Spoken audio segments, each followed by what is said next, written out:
empezar con las arterias del cuello. Las arterias del cuello van a estar,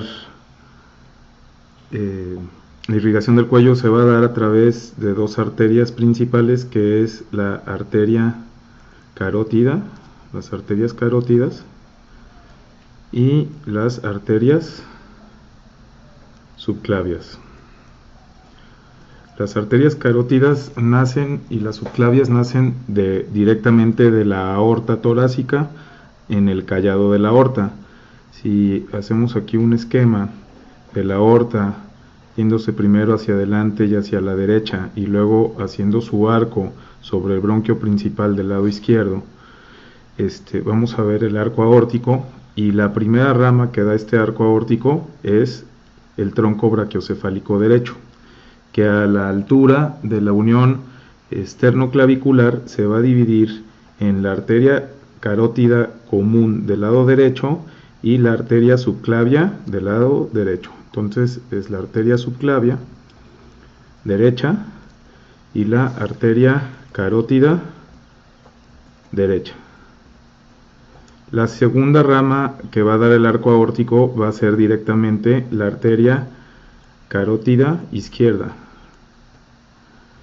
que va a ir directamente de la aorta para formar la carótida primitiva o común del lado izquierdo. Y finalmente la última rama que va a dar este arco aórtico va a ser la arteria subclavia del lado izquierdo.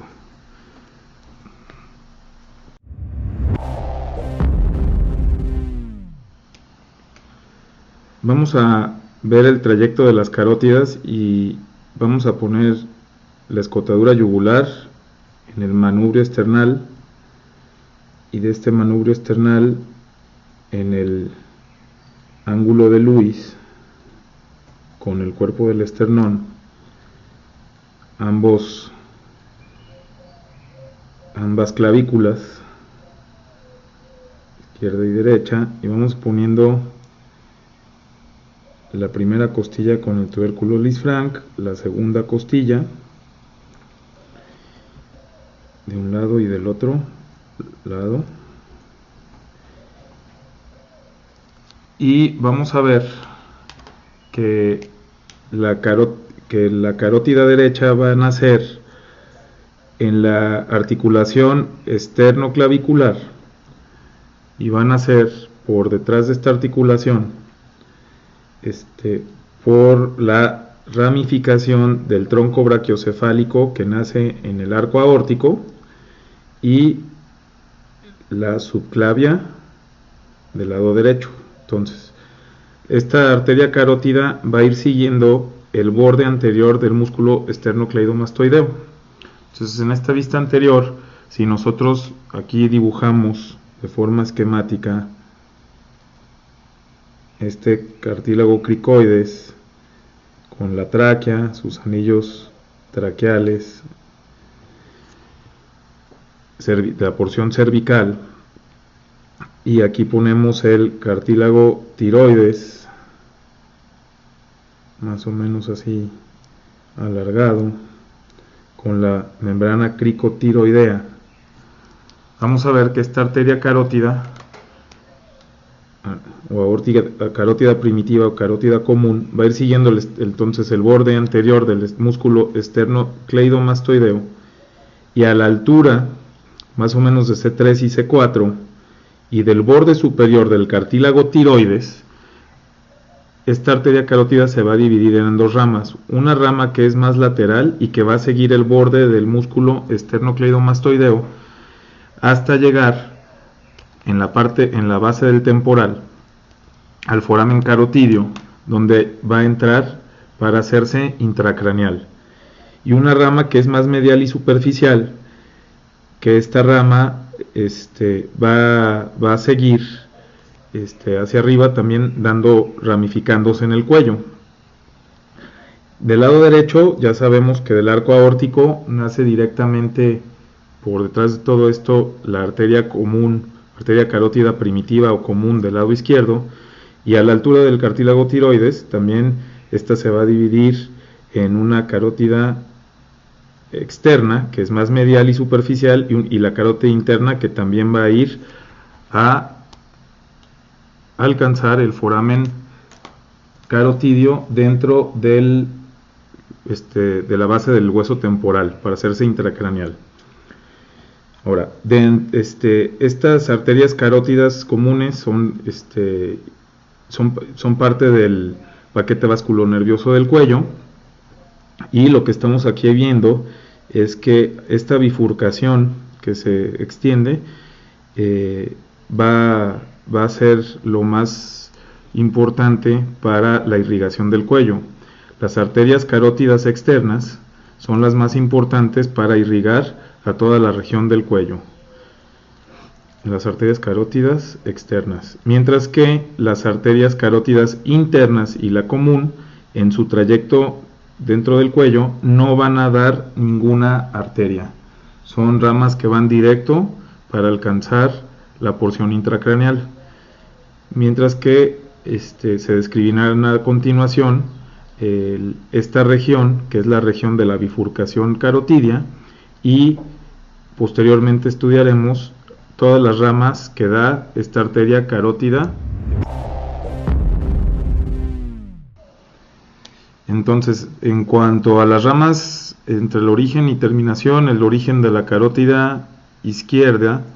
derecha es el tronco brachiocefálico derecho, que justo por detrás de la articulación esternoclavicular se va a estar dividiendo en la arteria subclavia del lado derecho y la carótida derecha, y esta a su vez a la altura del ángulo de la mandíbula, el borde superior del cartílago tiroides o de C3 y C4, del disco intervertebral más o menos de C3 y C4, es donde va a estar ocurriendo esta bifurcación en carótida externa y carótida interna por parte de la carótida primitiva. Estudiaremos a continuación el origen y terminación de la carótida externa, porque es lo que compete a la irrigación del cuello, mientras que la carótida interna, que no da ninguna rama, que se origina aquí a nivel de C3 y C4, se estudiará con la irrigación de la cabeza y el cerebro.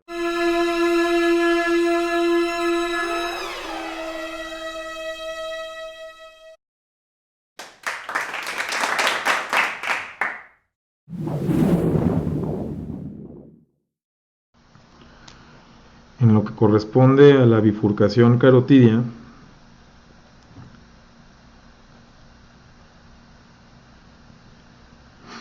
vamos a hacer un acercamiento justo a nivel del borde superior del cartílago tiroides, donde vendría aquí la carótida común,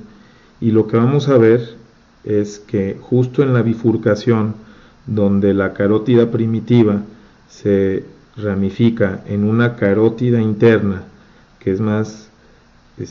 posterior y lateral, y una carótida externa, que sería esta, la carótida externa, que es más medial y anterior, vamos a ver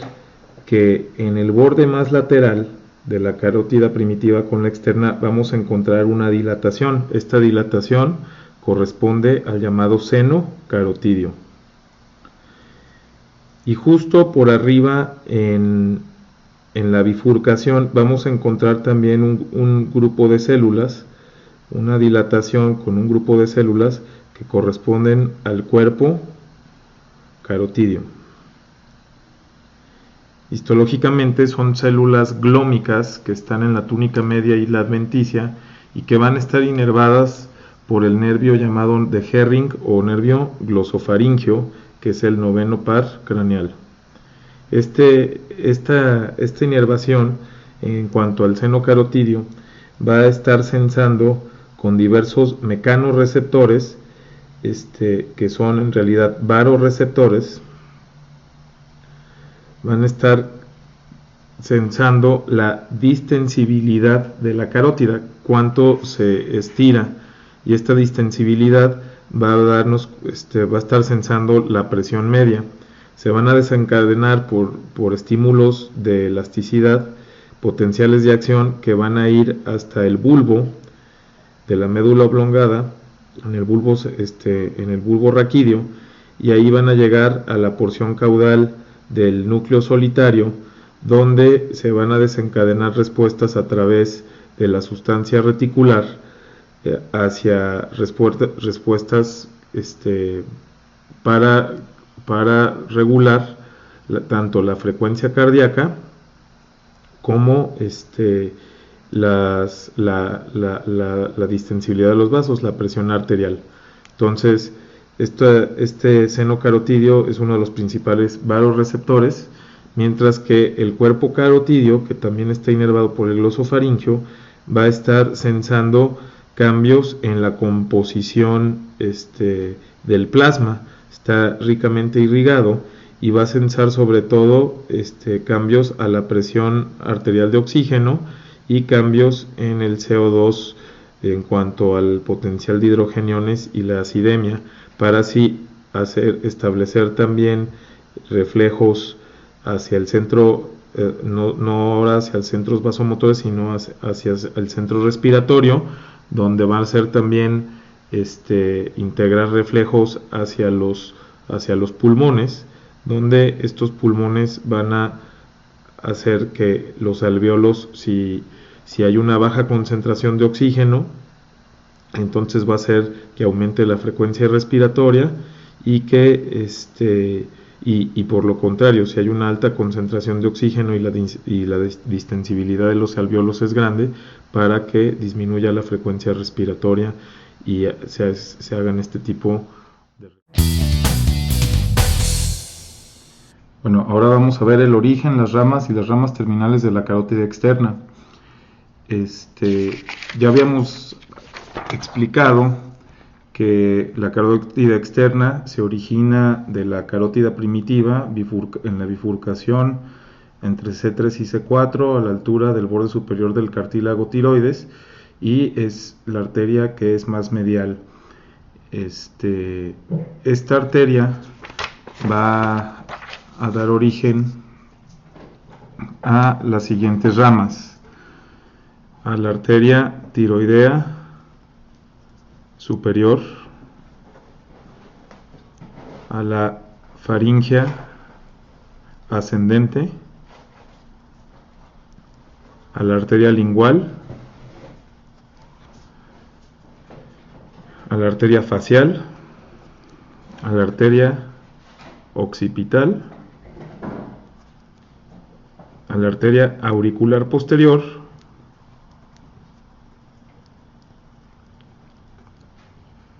y a sus dos ramas terminales, que termina siendo las ramas terminales la arteria temporal superficial,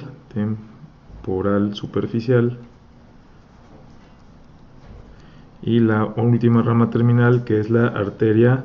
maxilar. Okay. Entonces vamos a hablar de cada una de estas ramas que va dando esta arteria carótida externa. Vamos a hablar así como de su trayecto, y cada una de estas ramas como hacia dónde van y qué irrigan. Para poder explicar el trayecto de la carótida externa, tendríamos que ver una norma lateral del cráneo, en el que vamos a poner aquí los huesos propios de la nariz, la glabela. Aquí pondríamos la porción de la órbita, y aquí vamos a poner el hueso malar con la apófisis cigomática, el tubérculo preglenoideo con la cavidad glenoidea. Aquí pondríamos el porión, y hacia atrás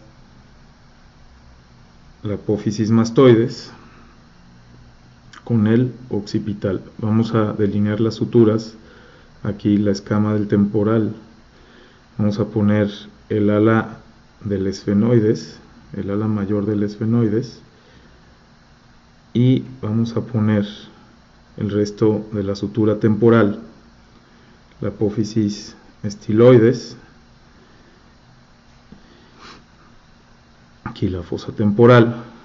y vamos a poner el resto del escama del frontal y el parietal.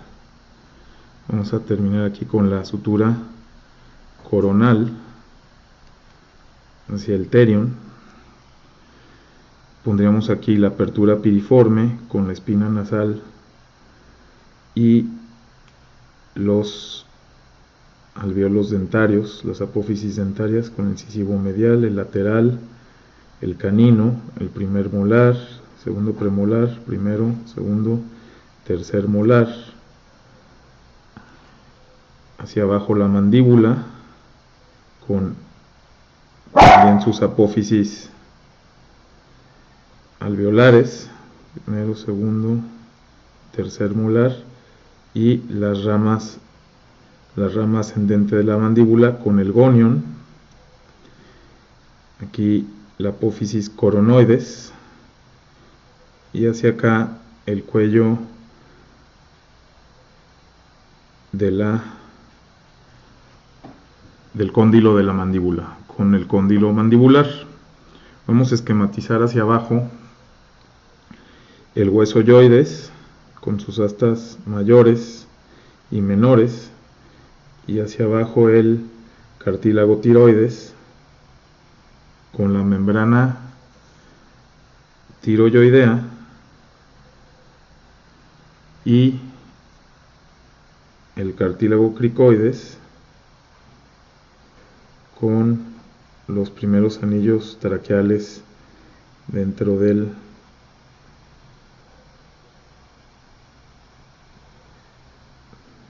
la porción cervical. Aquí vamos a poner el perfil con la nariz y los labios, y vamos a hacer una vista lateral del cuello de esta manera. Entonces aquí ya tendríamos los tejidos blandos más o menos esquematizados. Entonces, decíamos, aquí nos faltó la membrana cricotiroidea. Entonces, la carótida primitiva, ya decíamos que venía aquí en un sentido anterior, en el paquete vasculonervioso, más profunda y más medial a la vena yugular interna y al nervio vago, y decíamos que esta carótida interna iba a sufrir una bifurcación justo aquí a nivel de C3, C4, que es el borde superior y a la altura del gonion, y esta bifurcación iba a dar tanto la carótida interna, que va a ir buscando directamente y sin dar ninguna rama la base del temporal para entrar al foramen carotidio y hacerse intracraneal para irrigar las estructuras cerebrales, y una carótida externa. La carótida externa entonces van a ser aquí, justo en la bifurcación, estaba el seno y el cuerpo carotidio, y se va a dirigir en la parte posterior justo por atrás de la rama ascendente de la mandíbula, y es ahí donde, anterior al borde anterior del esternocleidomastoideo y justo por atrás de un músculo que es el músculo macetero, que se insertaba aquí en el borde inferior de la apófisis cigomática y llegaba al gonion, estaba una glándula que es la glándula parótida, y esta carótida externa se va a introducir a la glándula parótida, va a ir dentro de la glándula parótida y va a pasar justo por superficial a este al arco cigomático, y justo cuando llega aquí al cuello del cóndilo de la mandíbula va a dividirse en sus dos ramas terminales, la carótida externa, que es tanto la arteria maxilar como la arteria temporal superficial. Entonces, estas dos son las arterias. Este es el origen y terminación de la bifurcación carotidia en una porción inicial que se va más medial para irse justo y por detrás y paralelo a la rama ascendente de la mandíbula, se mete a la carótida y sus dos ramas terminales justo al nivel del cuello del cóndilo de la mandíbula, donde nace la rama maxilar que se va a hacer medial para irse,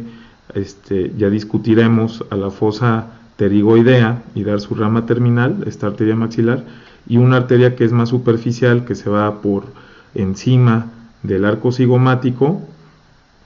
y por delante, justo por delante del porion, del conducto auditivo externo. Y es justo aquí, si ponemos por delante del trago nuestro dedo y palpamos, se sentirá el pulso de esta arteria temporal superficial. Entonces, ahora vamos a ver cada una de las ramas que deja esta arteria carótida externa. La primera rama que da la carótida externa es la tiroidea superior, y es una de las formas en las que cuando se hacen estudios angiográficos es una de las formas más fáciles de saber cuál arteria es la externa de la interna. Si vemos que está dando ramas, es carótida externa; si no da ninguna rama, es la carótida interna. En estudios angiográficos donde es difícil determinar cuál es la arteria. Sin embargo, en la pared anteromedial, casi al inicio, en la bifurcación, nace esta arteria tiroidea superior, que lo que primero que va a hacer es dirigirse hacia adelante y medial, y cuando alcanza el cartílago tiroides, el hueso yoides, hace una horqueta, hace un cambio de dirección para irse hacia abajo, hace este bucle, va hacia abajo, y recordemos que aquí a la altura del segundo o tercer cartílago traqueal está el istmo de esta glándula, que es la glándula tiroides, que sus lóbulos llegan hasta el cartílago tiroides, ¿no? Entonces esta glándula que está aquí, que es la glándula tiroidea, va a ser irrigada, va a terminar esta arteria tiroidea superior en el polo y se va a introducir para dividirse y darle irrigación a toda la porción superior de esta glándula tiroidea, tanto la porción anterior del lóbulo superior como la media como la posterior. A esta arteria también se le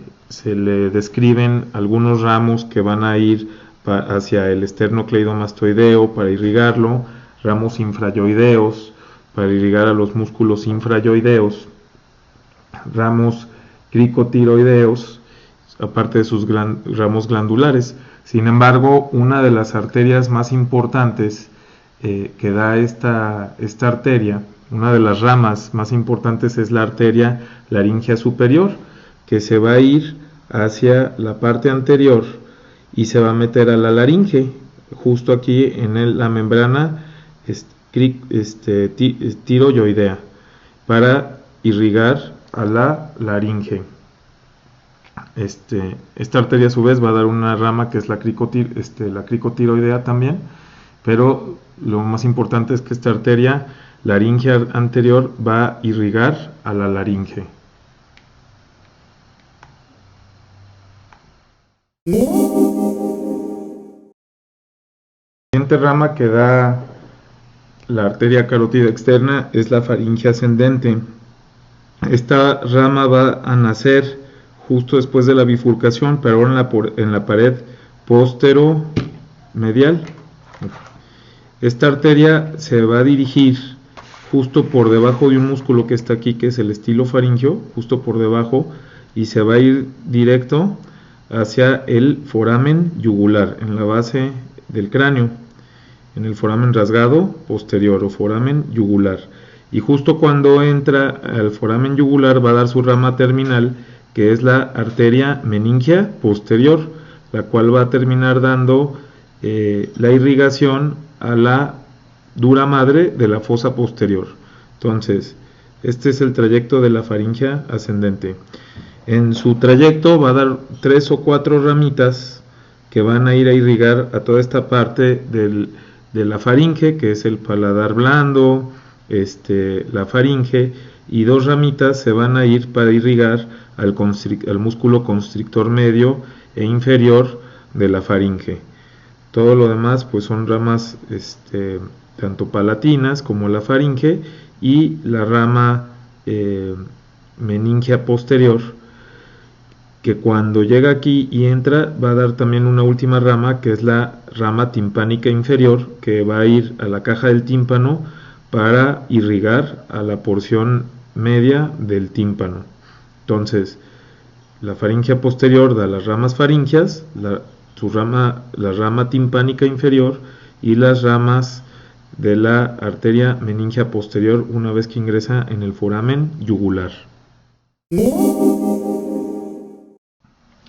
La arteria lingual es una arteria que va a nacer aquí en la pared anterior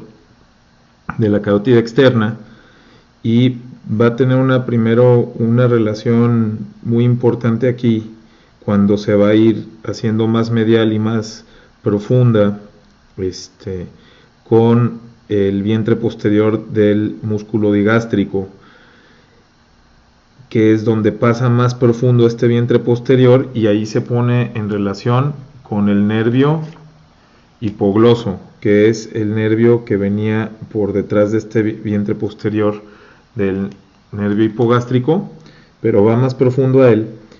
y finalmente va a llegar a la lengua. Si aquí tenemos la porción del dorso de la lengua, aquí tendríamos por debajo un músculo que iría hasta la apófisis estiloides, que es el músculo estilogloso, y más inferior un músculo que es el longitudinal inferior de la lengua. Acá recordemos que en la profundidad estaban las apófisis geni, y aquí estaría un músculo que es el músculo geniogloso, que va y por detrás de este músculo geniogloso está otro músculo que es el músculo hiogloso, y ya por debajo de este músculo geniogloso y el hiogloso vendría el genio el genio yoideo, de la apófisis geni al músculo yoides. Entonces esta arteria lingual que nace aquí a la altura del hueso yoides se va a hacer profunda, se va a poner en relación con este músculo, con este nervio hipogloso en el vientre posterior del músculo digástrico, y va a llegar al borde posterior del músculo hiogloso. Aquí va a cambiar de trayectoria dentro del músculo para llegar a la porción dorsal de la lengua, donde va a dar su rama dorsal y las arterias laterales que tienen forma de rana, que son las arterias raninas, que son su porción final. Aquí también va a dar una arteria, que es la arteria sublingual, que va a ir a la glándula sublingual, a la glándula salival sublingual. Entonces, este es el origen y terminación de la arteria lingual. La siguiente rama que da la carótida externa es una rama que va justo por arriba de la arteria lingual, que es la arteria facial. La arteria facial tiene un trayecto que va a ir directamente hacia la parte del gonion, primero envuelta en la fascia cervical, en el platisma, y también muy en estrecha relación con el vientre posterior del músculo digástrico y del estilo yoideo. Y luego va a llegar al gonion, en la parte interna, donde se encuentra esta glándula, que es la glándula submandibular. Justo cuando llega a esta glándula submandibular va a tener la primera curvatura de la arteria facial. Se le describen 3 curvaturas a esta arteria facial. Entonces, si nosotros hiciéramos un corte coronal aquí, tendríamos aquí el gonion y aquí tendríamos la glándula sublingual. Entonces, esta arteria estaría llegando aquí y luego contornea esta glándula y hace la primera curvatura, o se llama curvatura faríngea, para después irse hacia adelante y salir y volver a curviarse en la segunda curvatura facial para salir justo por delante del borde anterior, justo en el borde anterior de este músculo, que era el músculo que venía aquí del borde inferior del arco cigomático hacia el gonion, que es el músculo macetero. Entonces en el borde anterior de la fascia del macetero va a salir esta arteria facial para luego dar su tercera curvatura, que es cóncava y hacia arriba, y ponerse en relación. Aquí tendríamos los labios, el labio superior, el labio inferior y justo aquí la comisura labial. Entonces aquí daría su última curvatura para ponerse en contacto y en relación con esta comisura labial, y justo de ahí se tiene un plano muy tortuoso para llegar aquí a la porción nasal,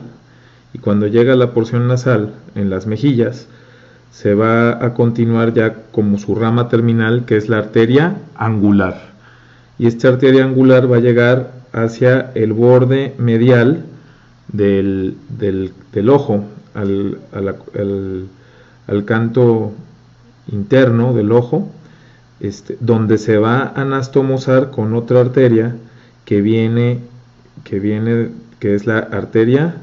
nasal, y esta arteria nasal es una rama de la carótida interna de la arteria oftálmica. O sea, la carótida interna, que estaría aquí en la porción interna, da la rama oftálmica, y esta rama oftálmica dará esta arteria nasal, que se va a anastomosar, se va a unir con esta arteria angular, que es la rama terminal de esta arteria facial. Entonces, en su recorrido, esta arteria facial da varias ramas. La primera rama que da, que es muy importante, la da en esta primera curvatura, que es la curvatura faríngea, que es la arteria palatina ascendente. Esta arteria palatina ascendente se va a ir para irrigar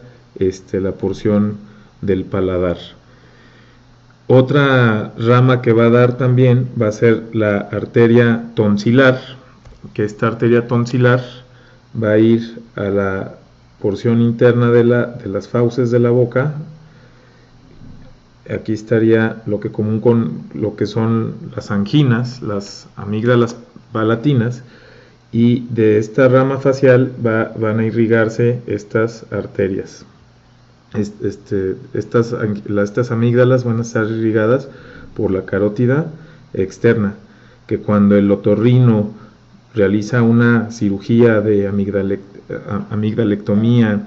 o tonsilectomía, tiene que cuidar estas arterias, que son ramas de la facial, que a su vez son ramas de la arteria carótida externa. Por otro lado, este detalle anatómico, que la arteria angular, rama terminal de la facial, se esté anastomosando con la arteria oftálmica, que es rama directa de la carótida interna intracraneal, es una de las primeras anastomosis o uniones que estamos describiendo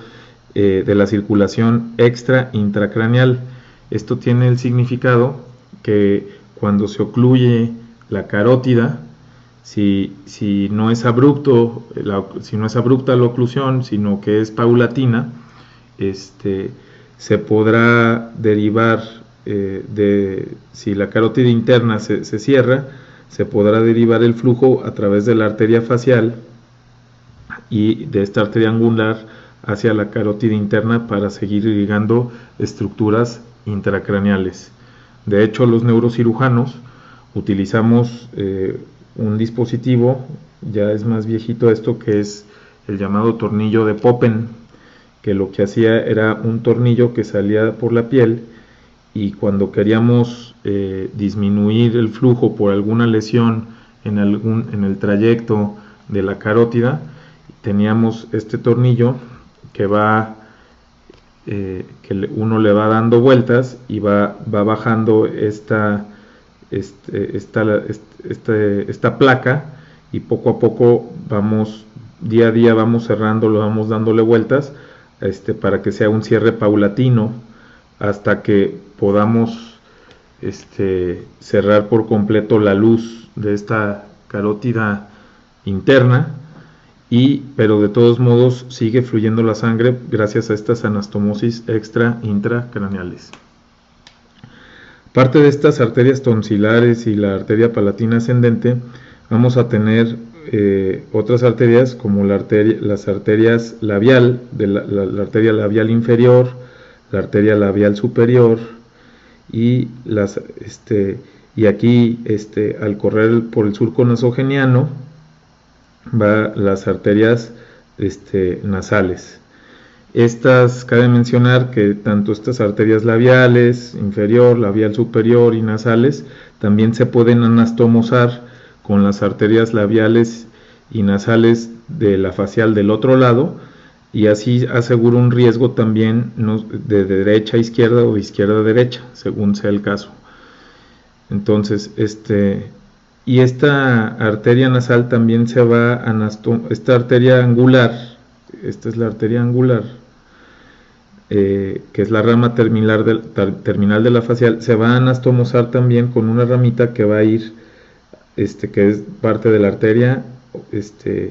infraorbitaria.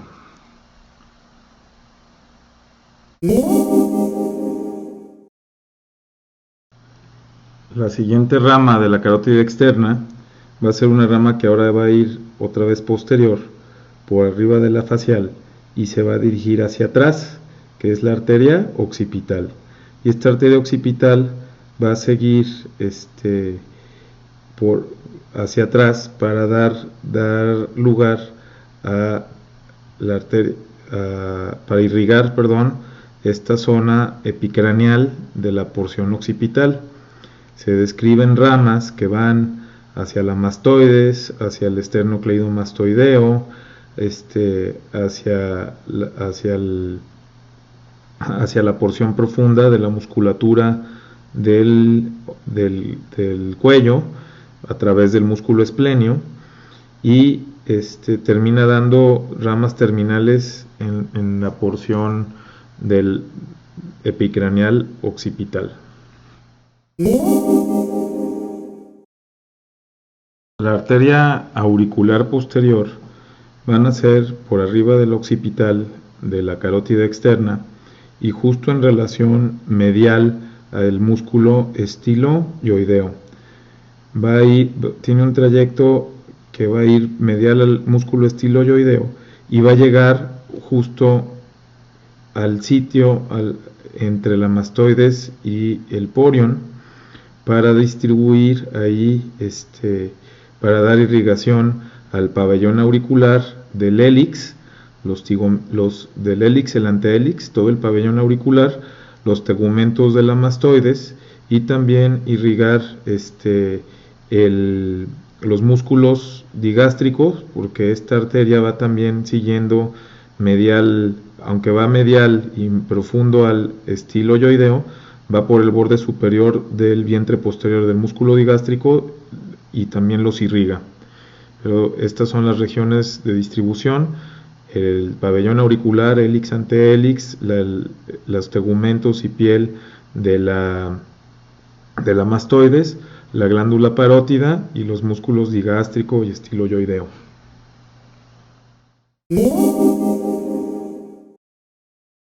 Describimos la arteria temporal. Ya habíamos dicho que esta arteria temporal nacía aquí a nivel del cuello del cóndilo de la mandíbula y se iba a dirigir esta arteria de manera un poco oblicua por detrás del cóndilo de la mandíbula, pero por delante del porion, del conducto auditivo externo, y superficial al arco cigomático. De ahí va a seguir superficialmente acompañado de las venas temporal superficiales y el nervio auricular, pero va a distribuirse en la piel epicraneal, en la piel del cráneo, y se va a dar sus ramas terminales, que va a ser una arteria frontal que se va a anastomosar con la arteria supraciliar para irrigar las porciones frontales, y una rama posterior que es la porción parietal,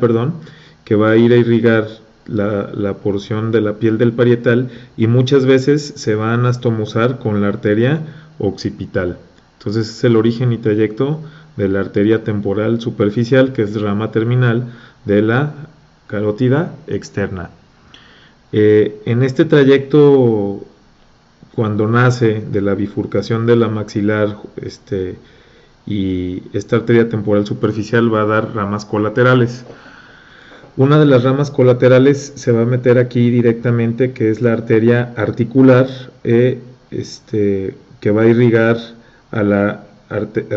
articulación temporomandibular. Otra ramita se va a ir profunda,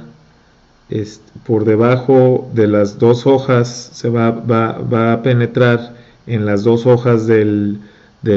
músculo temporal, que va a ser la arteria temporal profunda posterior, y va a irrigar a este músculo temporal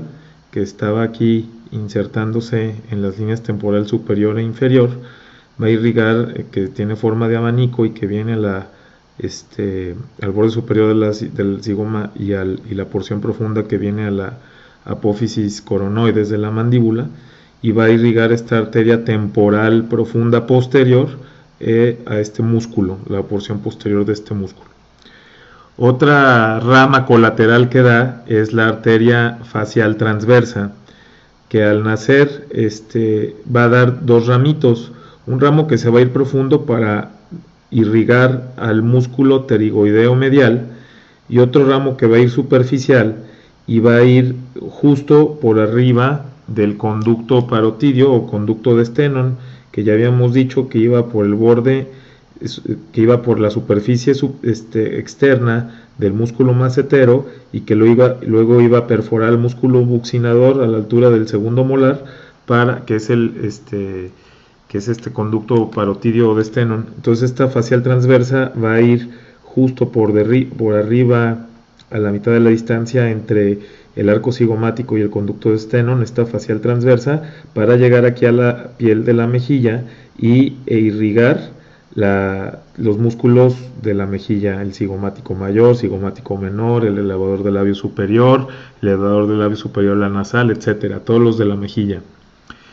Y otra rama que tenemos también de la temporal superficial es la rama orbitocigomática, que esta rama va a ir por la parte superior del arco cigomático y va a llegar aquí a la órbita, donde se van a anastomosar con ramas lagrimales y palpebrales de la arteria oftálmica. Entonces aquí se va a ejercer otro circuito extra intracraneal, en el que la temporal superficial va a poder irrigar estructuras intracraneales, o viceversa, estructuras de la carótida por medio de la carótida interna a través de la oftálmica. Con estas anastomosis, tanto lagrimales como palpebrales, pueden irrigarse a partir de esta órbita cigomática y darle flujo a esta arteria temporal superficial.